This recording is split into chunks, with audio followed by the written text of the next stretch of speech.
Hi, I'm AJ, and I'm going to walk you through your third primary component of your breathography breath cycle, and that is your engaged exhale. This is key to be able to find those deep abdominals that we want to increase activity of, and really provides that foundation for not only your core engagement during your functional fitness, but also as your foundation to be able to begin implementation of some of the intermittent hypoxic breathing for those of you who are going to be performing those breath retentions. So let's begin. We're going to start with our zip up activation and our engaged inhale, which now you have a certain level of mastery of, and that is why you've graduated to this third lesson, the engaged inhale. Okay, so push yourself back against a wall, just like we have for our zip up activation and our engaged inhale, so that you can feel those key postural points on the zip up activation, engaged inhale, pushing those ribs still back against the wall. And then our engaged exhale is always going to be 8 seconds long, 2 seconds on a blow, 2 seconds on a hiss, 2 seconds on a soft shish, and 2 seconds on a loud shish. Now that breath does increase in intensity over the course of that 8 seconds, and I call it the 8-second breath crescendo. Now, for anyone with a musical background, you have an understanding of the word crescendo, which is just increasing in sound exponentially as you sing that note or as you play that instrument, right? And the visual of a crescendo is that, is that triangle that starts with an acute angle and it goes way big at the end, right? So like a horn, and you get really loud at the end. Now, you will hear an increase in volume of the sound with the blow, hiss, soft shish, loud shish, simply because you're increasing the intensity of the flow of air out of your mouth. And that is stemming from the contraction of those deep abdominals from your zip up activation and also from that air that you pushed into your lungs on that engaged inhale.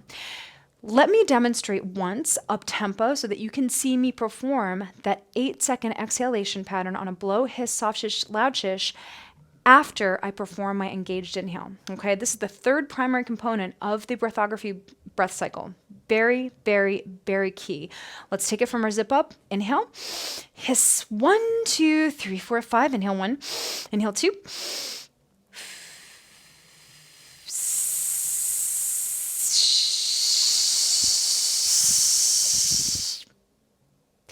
Now, did you see my abdominals really pull in on the final 2 seconds of that engaged exhale? That's important to note. When you are performing your 8-second breath crescendo, when you perform that initial blow, you are blowing a candle out, but maybe it's this close to your face. It's of a light, moderate intensity.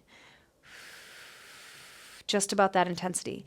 Now, on the hiss, you want to increase the intensity of the exhale by approximately 25 or 30%. You're increasing the breath crescendo. On the soft shish, you're increasing the intensity of the exhale another 25 or 30%.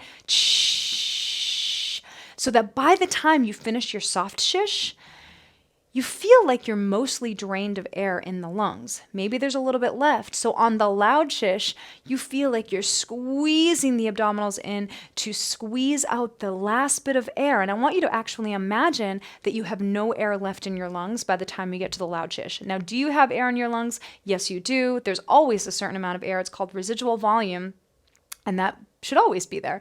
But just as a visual, for visual sake, and many of us are visual learners, I want you to think blow, hiss, soft shish, the air is gone, loud shish. You're really increasing that intensity of the abdominal contraction, and you're gonna feel, you'll feel it majorly when you're standing up, but especially when you get down and do some focused abdominal work. When you add that 8-second breath crescendo and that 8-second engaged exhale, you're going to feel the effects of that core work and also the core working in all of your functional movement patterns, which means that you don't have to do as many repetitions of your ab work because now you're using your breath in tandem and you're increasing the efficacy of those core exercises by 200%. I've been doing this with clients for years, so I can pretty much 99% guarantee it. So push yourself back against the wall, palms facing forward. We're going to take our zip up activation, our double engaged inhale, and then we're going to practice that engaged exhale. We're going to slow it down right now so that we can practice several times in a row. Here we go. Take it from the zip up, inhale, and hiss. 1, 2, 3, 4, 5. Inhale 1, inhale 2, and blow for 2 seconds. Hiss for 2 seconds, increase the intensity, softly shishing, increase the intensity, loud shish. You're moving to the end of your breath. The air is gone. You're keeping the pelvic floor in, and you're really getting those obliques in there when you get that loud shish, okay? And you'll hear me in the workouts, and it will be a little faster. You'll hear me say 1, 2, 3, 4, 5. Inhale 1, inhale 2, blow, hiss, soft shish, loud shish, okay? Always really on the spot with that 2 seconds per step of the engaged exhale. So 4 steps, blow, hiss, soft shish, loud shish, 8-second breath crescendo, increasing in intensity, using those abs, using that breath. So push yourself back in anatomical position, feel those key posture points back against the wall. Inhale, let's take our zip up activation and hiss. 1, 2, 3, 4, 5. Inhale 1, inhale 2, blow.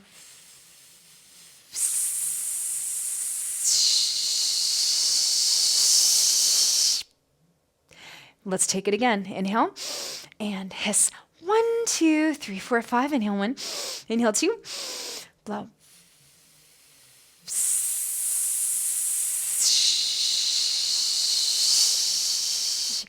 Whew, man, I know. Crazy intense core workout. Just standing, pushing yourself back, working on your posture. Let's now take it in our sumo position. Same breath cycle, breathography breath cycle, starting with that zip up activation. Inhale and hiss. 1, 2, 3, 4, 5. Inhale 1, inhale 2.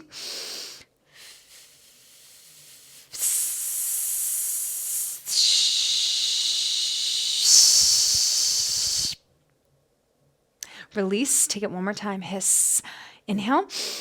Hiss. Pelvic floor, navel, ribs, shoulders, head. Inhale 1, inhale 2. Blow.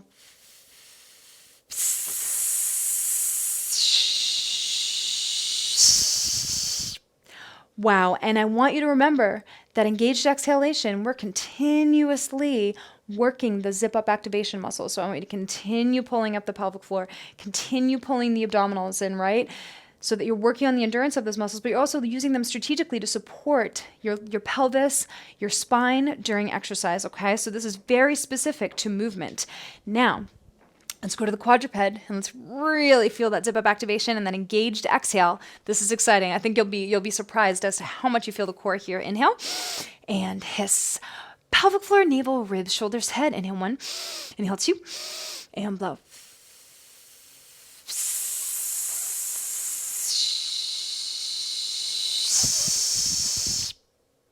Release. Take it one more time. Hiss. 1, 2, 3, 4, 5. Inhale 1, inhale 2.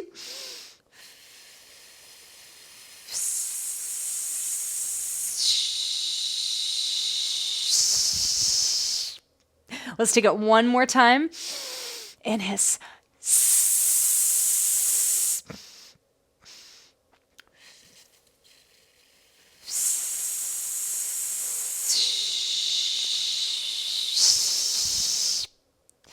Whew, man, that is a workout just a couple of times in quadruped. How exciting is that?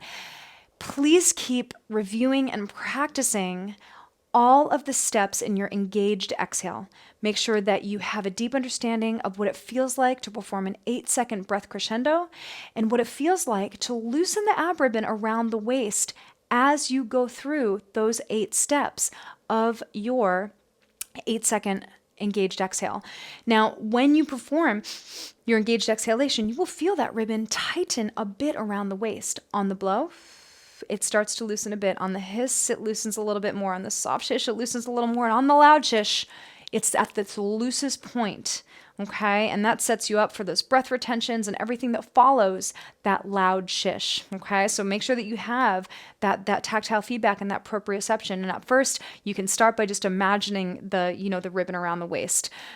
Optimizing it by using the ab ribbon in conjunction with that engaged exhale really helps to give you that proprioception and that tactile feedback as to where you are in your breathography breath cycle. Keep practicing, and then we will move on to our next lesson once you have a mastery of the engaged exhale.